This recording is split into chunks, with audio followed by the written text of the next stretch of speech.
The Explorers Week was loaded with games, but wins on the other hand didn't come in abundance. Hello, I'm Siobhan Nolan. And I'm Tyler Small. Swimming and diving brought home more gold from the A10s than San Francisco did in the 1840s. You're watching LaSalle TV's home for Explorer Athletics, SportsLine. I think I said that too much, it's like a fact.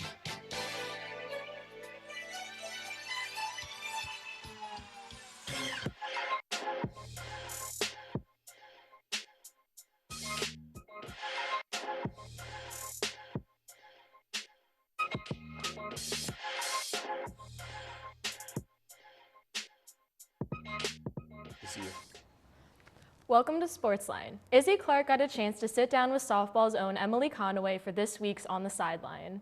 And later, we'll have that same Izzy C back on desk to discuss this week's lacrosse matchup against Radford. But first, let's take a look at our Sportsline top 3.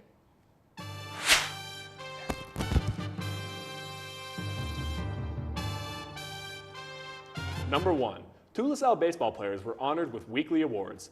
Manny Corporan and fellow sophomore Tatum Levins were able to win both the Player of the Week and the Pitcher of the Week for the Big Five of Philadelphia. First up, sophomore right-hander pitcher Manny Corporan was named Philadelphia Big Five and Baseball Review Pitcher of the Week on Monday following his performance in Sunday's win over Hofstra. Corporan led the Explorers to a 2-0 shutout win over Hofstra on Sunday to complete the 3-game series sweep against the Pride. Meanwhile, Levins was named to Philadelphia Baseball Review Player of the Week. He hit .417 over the 3 games with 5 RBIs and a pair of doubles. In Game 2 of Saturday's doubleheader sweep, he went 4 for 6, while driving 4 runs and hitting 2 doubles. Levins led the Explorers with 7 RBIs and 3 doubles through 6 games thus far. Number 2, Sarah Rosetta showed out at the Swimming and Diving Championships last week, breaking 4 school records, 2 of which were her own. On the first day of competition, she broke the 200 free record set back in 2015.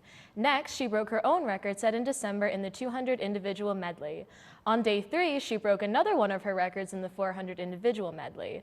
On the last day, she broke the record in the 200 back, originally set back in 2017. And number 3 comes from the off the field, as LaSalle's Department of Athletics has teamed up with Truemark Financial Credit Union again to develop a financial literacy education program for all student athletes. The programs will start this semester and feature 16 modules that teach fiscal responsibility for future students. The future student athletes will have to complete a survey when they arrive at LaSalle, so the program can deliver the most effective lessons for each professional student. Some of the topics being taught will include investment strategies and the home buying process. Okay, we need to talk about Sarah Rosetta and her breaking 4 school records, 2 of which were records she already held. Most definitely. I mean, she had the 400 intermediate and the 200 intermediate and then just was able to break them, not only in any meet, but at the A10s, but it's one of the top competitions she's going to see all season. She has been headlining. We're going to talk more about her, but she was excellent. The baseball team had a great week. Absolutely. That sweep against Hofstra, their first since 2013. I mean, that's just amazing. You cannot overlook how big that is. Some great things happening at LaSalle thus far. But that's our top 3, but let's see how our other teams did in this week's recaps. Men's basketball split its 2 games this week. First up, the Explorers beat George Washington on the road in a Saturday contest. After a slow start by the Explorers, they got rolling with a 14-3 run, making the score 39-21. The Colonials battled their way back during the second half before taking a 1-point lead. LaSalle would score 8 straight points to retake the lead at 52-45. Despite George Washington bringing the lead within 2, sophomore Ed Croswell would answer every bucket with one of his own. LaSalle ultimately defeated George Washington 72-62. Freshman and DC native Sharif Kenny led the Explorers with 13 points, as three Explorers were in double digits. Next up was a game against Davidson. The blue and gold would be stifled at every turn as turnovers found them down 10 early. Despite attempts to come back, LaSalle could not get enough momentum to gain the lead, eventually losing 74-49. The LaSalle women's basketball team experienced some deja vu as they took on 2 different Ram squads in just 1 week. The Explorers first faced a tough VCU squad on February 19th. The Rams came in with a 9-3 record and in the top 3 in the Atlantic 10 standings. Senior Shalina Miller reset the program's single-season block record as she now has 68 total blocks this season, which was 4 more than last year. Her deflections, however, were not enough as the Explorers were narrowly defeated by the Rams 67-61. The Blue and Gold went up north to take on another Rams team, this time the Rhode Island Rams. The Explorers had a dominant defensive performance over the Rams as they allowed 15 of 55 from the field, which is equivalent to 27.3%. Miller earned a double-double with 11 points and 13 rebounds, and rookie Claire Jacobs had a team-high 12 points, which helped the Explorers win 54-42. Men's swimming and diving competed in the 4-day-long A10 championships this past week. On the first day of the event, the 800 relay team of seniors Norm Gregory, junior Daniel Johnson, and sophomores Zachary Wolbert and Ian Venter placed third with a time just over 6 minutes and 30 seconds. Day 2 saw LaSalle pick up a silver and a bronze. Senior Marcus Forsgren took second in the 50 free, clocking in at 20.4 seconds. Freshman Sam Henninger won a bronze in the 1-meter dive. The final LaSalle medal came from the 200 relay team of Forsgren, the Gregory brothers, and Johnson. The third day saw more medals for Johnson and Wolbert as they both claimed silvers, while Gregory, Forsgren, and Venter claimed another relay bronze. The final day had a record-breaking performance from Wolbert as he took silver in the 200 fly. LaSalle ended the event in 4th place. Women's swimming and diving also traveled to Geneva, Ohio to compete in the A10 championships. Day 1 saw Sarah Rossetto break the school record in the 200 free. Rossetto wasn't done, as on day 2 she broke another record, this time in the 200 individual medley, beating the record she set back in December. The highest finish for the Explorers for the day was a 7th place finish by the relay team of freshmen Tony Rafferty, Lauren Fenn, and Bryn Peterson. Another day and another broken record, as Rossetto once again broke her own record in the 400 individual medley. The Blue and Gold also had a podium finish as sophomore Phoebe Shea took third in the 3-meter dive. 4 days and 4 broken records as Rossetto broke the record in the 200 back set in 2017. The team as a whole finished the 4-day event at 9th. The baseball team competed a 3-game sweep against Hofstra University, their first since 2013. In the first game of their opening doubleheader, pitchers junior Colin Scanlon and Colin Kennedy helped LaSalle to a 4-3 victory. After allowing 3 runs in the first inning, the Explorers didn't stop there, hammering Hofstra in the second game. Thanks to a rally started by junior Alfonsi Sadala that was capped off by a homer from junior Jack Cuccinata, gave the Blue and Gold a 7-3 lead in the second inning. Sophomore Tatum Levins put the final nail in the Hofstra coffin with a bases-clearing 3-run double in the 6th to bring the final score to 14-3. The pitcher then took center stage as LaSalle completed the sweep on Sunday. Right-hander sophomore Manny Corporon allowed just 1 hit in the first 3 innings. After 2 strikeouts in the 7th, he gave the ball to Jordan Morales, who had no problem finishing the game, notching 2 strikeouts, clinching his second save of the season, and enduring LaSalle's 2-0 victory over Hofstra. Softball kicked off their season at the Wings ETC Classic in South Carolina this past weekend. The team got off to a shaky start, dropping all 4 games of the Classic. First up was a matchup against Maine. The Explorers held a 2-run lead going into the 6th inning before giving up 4 unanswered runs to drop the game 4-2. Next up in their game against Tennessee Tech, a 12-run 3rd inning proved to be insurmountable as LaSalle dropped the game 16-6. In their 3rd outing against host USC Upstate, the Explorers were blanked while giving up runs in the 1st and 6th innings to lose 2-0. Finally, against UVA, the Blue and Gold were bombarded by the Cavalier hitters as they scored 10 runs in the first 5 innings, forcing the mercy rule. Last weekend, LaSalle competed in the Red Fox Invite, where they took Brown University and Wagner on. Junior Sarah DeFusco continued her consistent play, leading the Explorers in goals for the whole tournament. Leading the Explorers was Sarah DeFusco, but LaSalle could barely get any offense going. Their best outing came during the 4th period, where the Explorers scored 4 of their 8 goals. Wagner dominated the Explorers, winning by a score of 21-8. Versus Brown, things appeared to be different. The game was more competitive. The Explorers were down after the first period and fell even further before the half. LaSalle was able to fight back, making things more interesting, outscoring the Bears in the 3rd period. Meanwhile, other junior Madison Martinez tallied a hat trick alongside 3 assists. But in the end, Brown was able to hold on to the win 13-10, leaving LaSalle with no victories during the Invitational. The women's lacrosse team traveled to Bucknell last weekend to face off against them for the first time in 12 years. The first half of the game didn't go in the Explorers' favor as they were down by 4 goals at the halftime mark. But in true comeback fashion, the Blue and Gold were able to close the deficit and tie up the game in the second half. Freshman Tori Rowland scored the final 3 goals, which also included the game winner for LaSalle, with just 3 minutes remaining for a final score of 12-11. Next up, the women faced Temple for a Big 5 matchup. The rainy game started off strong for the blue and gold as junior Bridget Ruskey tallied a brace to put LaSalle up over Temple. Unfortunately, this would be the only time the Explorers saw a lead in the entire match. There were multiple attempts made in the first half to tighten the deficit, but 10 straight goals from the Owls put the win out of reach. The game ended in a final score of 16-9.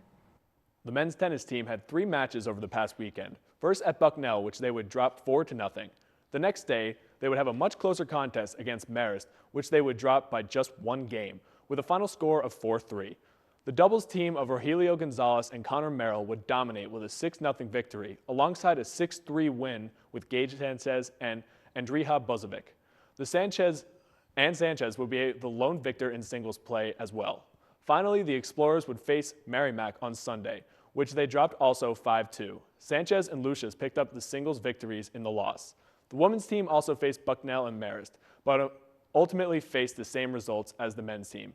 Again, both the Explorers would battle, but they would be no match, 7-0. That's it for our recaps, but when we come back, producer Isaiah Clark sits down with softball's Emily Conaway. Stay tuned.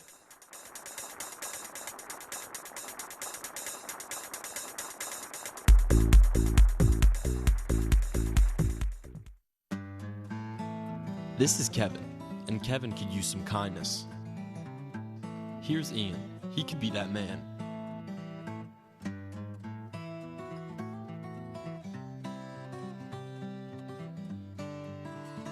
Ian chooses to be inconsiderate and not hold the door for Kevin, and in turn, Kevin suffers.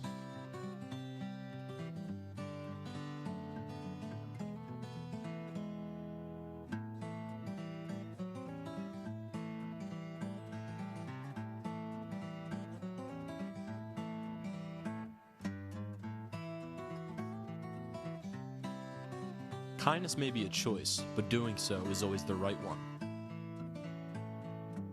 So if Ian can make the right choice, you can too.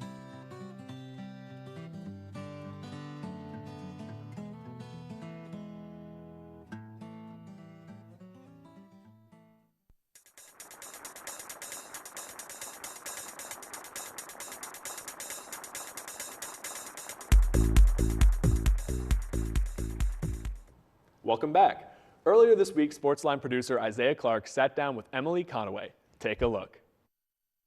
Hello, my name is Isaiah Clark. I'm sitting here with softball's Emily Conaway. Hi. All right, so just to start off, I want to talk about the schedule a little bit. So I saw your schedule, and you guys are on the road a lot to start the season. Yeah. For about 20 games, I think. Yeah. You guys are like all over the place, and I just want to ask you, like, does that like affect anything about the season, like how you guys like prepare or like the mentality of the team or anything? So leading up to when we travel, we have like a full like a little over a month to prepare for travel, and then we start to leave on Thursdays. So like we only have a few days in between, but I think that month like we prepare a lot, and then we would need to work on the things that we need to work on between those couple of days. So. You guys are like all over the place too. You guys start in like South Carolina. Yeah. You guys go to New Mexico. Is that travel is that like when you travel with the team, is that like any type of fun or anything? Oh, like it's so fun. We went to South Carolina this past weekend, and like it's just fun because the South is so different, and they're like and we go to New Mexico, and it's cool because I've been to Arizona, but I've never been to New Mexico. So I know that we play one game on Sunday in the morning. So like we're gonna go do some things in Arizona or New Mexico and like check it out, and because I've never been there, so it's gonna be really cool. And then once you guys return home, is that like a relief? Like when you guys finally start that home schedule, I think it's like March 21st. Like, is there like some type of a weight lifted off when you guys are finally home? Or? Yeah, for sure. I mean, it's nice because you have that extra day to prepare of practice than you do like when you travel. So like that's really nice, and also just kind of being on a consistent schedule and kind of knowing what to expect is really nice because I'm a huge schedule person, so I like to know when I'm going, where I'm going. So when it gets consistent, I really like that too. And then let's talk about the team just a bit. So you guys lost Emma Schweiger because she was a senior last year, and she was a big part of the offense. But you guys have retained a lot of starters. Yeah. And, like you included. So like, how's that role, like fitting in the role of like filling in her shoes? Like, Yeah, the freshmen are like really good. So, and it's nice because, so we lost Emma and Marlo, which were only 2, but we gained a lot of freshmen. Yeah. So like that was really nice numbers wise. And I think this year, like, there's 3 seniors, so we're only losing 3. But again, like we have more freshmen coming in next year. So we got a lot of outfielders this year coming in, which was really nice. So they like helped fill that, and like just a different variety of type of players. Like we have a lot of slappers this year, which like we didn't really have before, so it adds like a different mix to the game and like a speed to the game, which is like really good. Is something like we didn't have before. yeah, and just like, how does it feel to like be a senior on like this team? Like you've only lost two seniors, now you're a senior, and like now you're a leader of like such a young team. Yeah, it's really good. I just from my freshman year to senior year, I've really seen this program grow and the culture change. So just knowing that I'm a senior and like can help impact that culture even more just like means a lot, because I like looking after I graduate and everything, I see this team going like in such a positive direction, and it makes me like so happy and like so proud to like have like been their seniors when they're freshmen. So like it just makes me like really happy. Yeah, and that's like a trend you see with a lot of sports actually. Like a lot of sports have been actually really recently been going up. Yeah. And I think softball has that potential as well. Oh, for sure. Yeah. I'm so excited for it because our, like I said, our freshmen are really good. And I just think they'll add so much to something that we didn't have before. And it's like really exciting. Yeah, and then something about the roster I saw, like last year you only had about 2 pitchers, maybe 3 pitchers. This year you added, I think it's about 6 people with the pitcher label on the roster. So can you talk about that a little bit? Like The pitchers? Yeah. Yeah, so Like how much of a relief is it to have more pitchers, like, you know? well, so our pitcher situation is very similar to last year actually, because we have a lot of injuries. So it's something that we're working through, but I don't see it being a huge problem, just because if they pitch and our defense has their back, then we'll be fine. Yeah, and they did perform well last year as well. Yes, Kaylee Joyce, she's like really good. So we actually lost her because she tore her labrum in her hip. So, but we gained a transfer from UNCW, so like that's huge, and like a couple freshmen. So just it's nice because then, especially the conference doesn't know our freshman and barely knows our transfer, Kelly. So do you think this team can be like a surprise in the conference? Oh yeah, for sure. We're gonna shock the A-10s. All right. So just going back to travel a little bit. So you've been around a few places. What's been like your favorite place so far that you've played? Oh gosh, conference or non-conference? Either one, doesn't matter.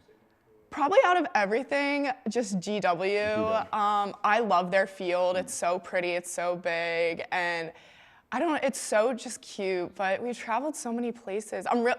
I feel like I can't decide until we go to New Mexico, because I feel like New Mexico is going to be really cool. You guys traveled to Maryland too, so I'm from Maryland, so Oh, okay. you need to make sure hit the harbor, hit Fells Point, like Old Baltimore, hit a few places there. Those are like they're like touristy, but they're like the best, like the bright spots. Yeah. So What part of Maryland are you from? I am from, excuse me, I'm from the city, so I'm from Baltimore. Oh, really? Okay. My pop-up lives in Annapolis, so I go there all That's the cool, time. yeah. Go Navy.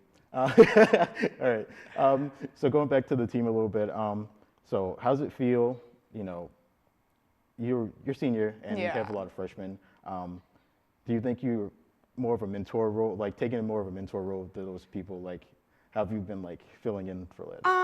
I like to think so. I just like want to help as much as possible. So knowing that I've played in this conference for like 3 years, it's like nice to know what teams have different tactics and like just be there to help the freshmen with any questions they have, if they want extra work, like, because like I need it too. So like we're helping each other, and I think that's like really important. All right. Well, I want to thank you for joining me. It's Yeah, been great. thank you. And I'm going to send it back to the desk. Okay. Thank you, Isaiah. So yeah, I mean, Emily Conway, first off, thank you for stopping by and taking the interview, but such a vocal leader, and I think you could tell it by the animation that she has in her interview. Yeah, and that's such an important thing, to have that standout player that's not afraid to get out on the field and be vocal and be loud and let the team know this is what you need to be doing, this is what we need to be doing to win. You need a player like that to really hold the team together and get them ahead and fire them up when they need it. Yeah, a glue player, and also doesn't help that doesn't hurt, I should say, that she had the best average on the team last season, along with 1 home run shy of the record and the most RBIs from the leadoff spot. Yeah. And she definitely holds it down in the infield at the toughest position arguably with catcher as well. But I think it's really great that she is so willing to talk so highly about her team. I mean, they talked a little bit about pitching and unfortunately losing Kaylee Joyce for an indefinite amount of time. Yeah. It's definitely going to hurt because she was the only person with more home runs than her on the team alongside being a pitcher. So what do you think the outlook is for Conaway in this season entirely? I think she's going to finish strong this season. I think she's one of those players where it's really going to hurt us when she leaves because she is a senior. So, we are going to feel that loss, but hopefully the great example that she sets is one that the younger players can learn from, and maybe another person like her can step up and take over that really vocal leadership position. Yeah, that'll be huge actually, because this is her senior season. Yeah. So losing her in the end is going to be difficult, both offensively, defensively, and on and off the field. So, well, thank you again, Emily, for stopping by. We're going to take another quick break, but when we return, Isaiah Clark comes on to desk to talk about some lacrosse.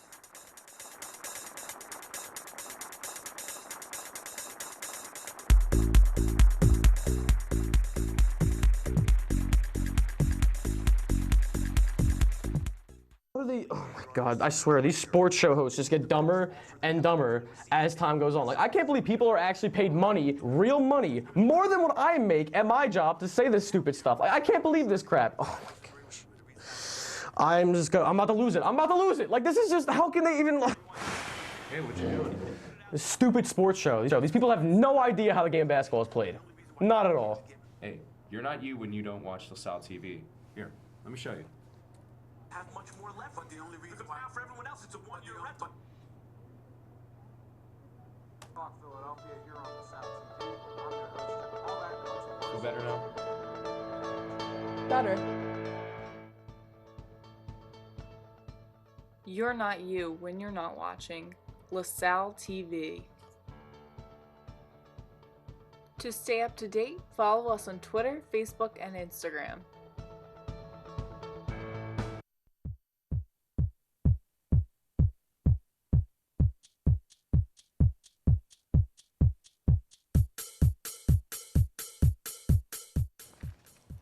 The Explorers have a busy week ahead of them for both softball and baseball teams to prepare for tournaments. Softball heads Mexico over Newer 1 to compete in the Lobo Classic as the baseball team travels to Wake Forest for a tournament. Track and field look to advance in competition as they compete in the A10 Indoor Championship. Men's basketball is home this Saturday as part of a senior day, facing St. Bonaventure at 2 o'clock in the Tom Gola Arena. They then head to face Massachusetts Minutemen on Wednesday. Women's basketball wraps up their regular season down in George Mason that will decide seeding for the A10 playoffs, which will start Tuesday. And lacrosse has a game on Tuesday, March 3rd against Lehigh. But before that, they have a marquee matchup against Radford. For that, we welcome Isaiah Clark to the desk to give us more on this one. Thanks, Tyler. On Saturday, February 29th, the lacrosse team hosts Radford at McCarthy Stadium. Both teams have had rocky starts this season, each entering the contest with one win. Lacrosse comes in at 1-4 and has looked shaky on the defensive end, allowing double-digit goals in all 4 games, including their single win against Bucknell. On the positive side of things, they have continued to see production from junior Bridget Reski, who so far has 11 goals and 4 assists on the season. Not far behind are teammates Emily Johnston with 9 goals and a promising start from freshman Maddie McKee, who has 7 goals and 1 assist. Moving on to Radford, they started off with a win against St. Francis before dropping its next 4 games. The Highlanders have so far been led by senior Amanda Piano, who has 5 goals and 2 assists, and she's supported by sophomore Grace McGlinson, who has 7 goals in her 5 appearances. If the Explorers want to win, they have to have their defense match their offensive production, which has scored double digits in their last 3 games. Thank you, Isaiah. But yeah, I mean, it should be a great one. 2 1 and 3 teams facing off. Yeah. So, as you mentioned, Ruski's going to be a big factor. But who else do you think you're going to see in this one? Yeah. So, as I said, I highlighted basically the 3 pieces of offense that we have. Johnston, Bridget, and McKee have been basically carrying the offense so far. I mean, they have been supported by the players that have assists, but the only goal scorers are those 3. The biggest problem for the team is definitely on the defensive side. They just give up way too many goals on their defense. So in order to win this game and to be good the rest of the season, they definitely need to pick up their defense. You're right. You're kind of like the only players you've seen besides that are a couple of bench players, like Allison Hunter. I think she's been great. She has 4 goals, 2 assists, and she's only taken 8 shots. So that's a very high percentage. Along that, Anina Akabuchi is always great. She has 4 goals on the season. The one that I kind of want to point out, though, not to be too negative, but Maddie Dahowski has had a kind of a slow start to the season, which is rare to see from her. She only has 1 assist on the season, where last season she finished with 32 goals to lead the team. She was always up there with Rusky, kind of going back and forth. So we'll hopefully be able to see her, but you're right, defensively, they really need to step it up. So like you pointed out, like we do have people who can score goals on this team. It's just we need to stop letting up so many goals on the defensive end, and that way we'll be better. If you want to move on to Radford, I don't know what's going on with them. They haven't scored any double digits at all. So even in their win, I think that was the only time they ever scored in double digits. So it should be easier contest for us. I mean, maybe matching levels of skill. Maybe this will like be the wake-up call we need. Yeah, I mean, just from what I hear from that, it sounds like it's going to be an offensive-powered unit as opposed to defense. One wins defense versus offense. So it'll be really key to say. I think it's big that if the Explorers can get it over that double-digit margin, get it over the hump there, that it'll be huge for this team that has been successful, not solely, but pretty much solely on offense. Because their margins of loss haven't been that huge. They lost their first by 1, second by 4, and then 7 was a definite loss. But I mean, you're a couple goals away defensively, or a couple extra scores away from being 3-1. Yeah. And I know a particular bright spot, in the records, even though, it's 1-3, I think that the young players are really a bright spot in a lot of these games. So what do you think that has to do with them going forward? Right. So McKee definitely is like the brightest star we have so far as a freshman. But there are others coming off the bench, as you pointed out, that are also producing as well. So I think that moving forward and even moving on into the future, that we do have like a brighter future with the freshmen. Right.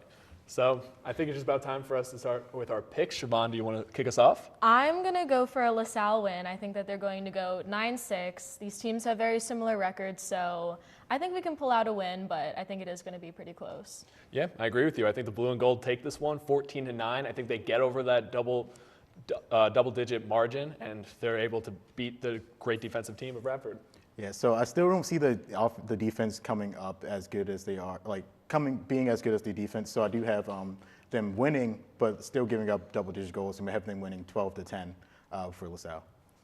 Well, that just about wraps it up for us this week. If you can't make it out to see the Explorer Report, be sure to tune in next week for our coverage. Keep up with this weekend's other sporting events by visiting goexplorers.com or check out this week's edition of the Collegian.